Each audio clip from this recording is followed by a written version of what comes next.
So when I was around 6 years old, I was out with my parents while they were doing a little shopping.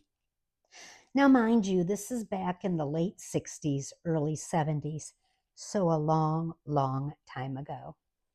There were some boys that lived in the apartment below us. Their names were Brock and Chris, and they were, a year, maybe a couple years older than me. And I would go out every day and play with them. Well, we'd come home from shopping, and Brock and Chris were outside, so I went out to play. My mother had purchased an Engelbert Humperdinck album, and I gotta say, I thought that was the funniest name I had ever heard in my life. Engelbert Humperdinck. Even at that age, I knew that was kind of hysterical. So I was telling Brock and Chris about the album my mother had bought and how the man's name was Engelbert Humperdinck.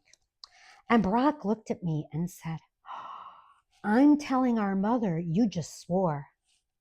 Well, both boys ran into the house and I followed right behind them.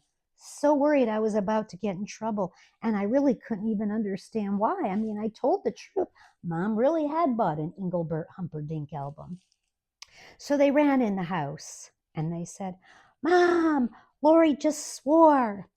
And her name was Mavis. And Mavis said, Oh my goodness, what did she say? And Chris said, She said Engelbert Humperdinck. Well, Mavis just busted up laughing, and I was so relieved that I wasn't in any trouble.